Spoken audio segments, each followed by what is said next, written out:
So in 2018, I finally finished the Changa Safari saga, published the last book, Son of Mfumu.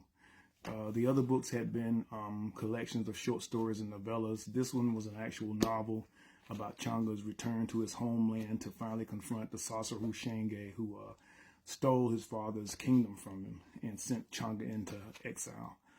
It was a significant moment for me for a number of reasons. One was because, growing up, I had never read a series, a sword and sorcery series, or any action series like this that had a black main characters. And from a historical standpoint, one that had actually gone to include how Africa was involved in the rest of the world during these 13th, 14th, and 15th century. I dedicated the book to my father, who had passed away a year earlier and was an avid reader, and who had supported me throughout the time of my journey as a writer. But I felt like I wanted to do something more.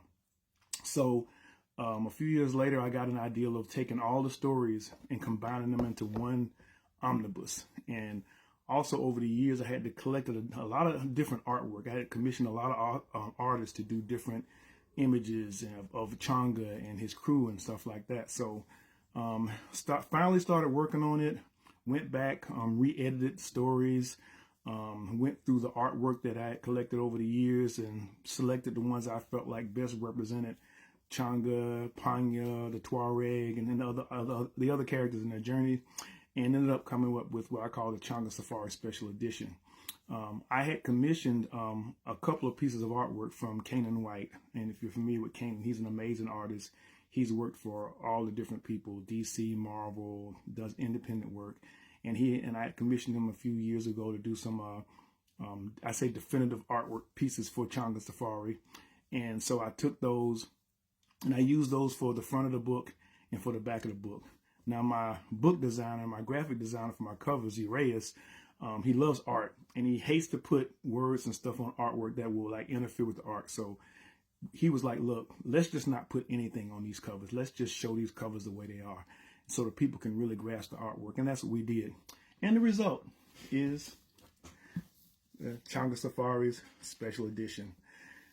This is over 600 pages of prose and art. The entire safari from the beginning to the end, all 4 books, all 10 kitabus, or kitabus, what I was pronouncing in Swahili. And this is the front. This is the amazing artwork that Canaan White did we used for the front cover. And this is the back of it, which is more work by Canaan, which is actually the cover of a prequel book I wrote called Before the Safari.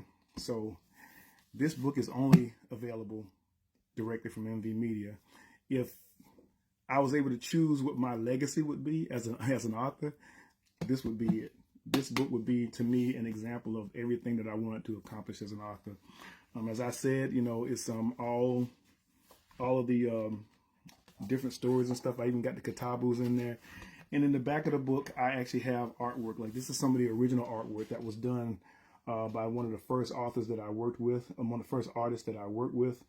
I even have it developed by his name. Some of the artwork. This when we were developing original concepts for Changa Safari.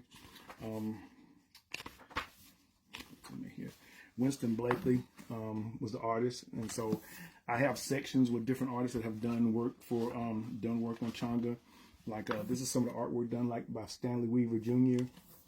And then I have some of the more recent artwork that we did related to the comic book, like Changa, Peter Studios, Changa artwork with Jason Reeves and 133 Art. So this is truly, really a celebration of Changa Safari. And of course, this is the one that everybody loves by Jason Reeves, Changa versus the Hyena Man. But that's what this book consists of. I order them a few copies at a time because they're expensive to make. So, but I have a few in right now. I've got a couple of them that have been promised. But yeah, this is Changa Safari Special Edition. It's a great book. If you really want one, come check it out on my website. All of them are sent out signed. So if one day this ever comes out to be anything, you'll have a signed copy of what I consider is a significant book in sword and sorcery. Y'all take care. Peace.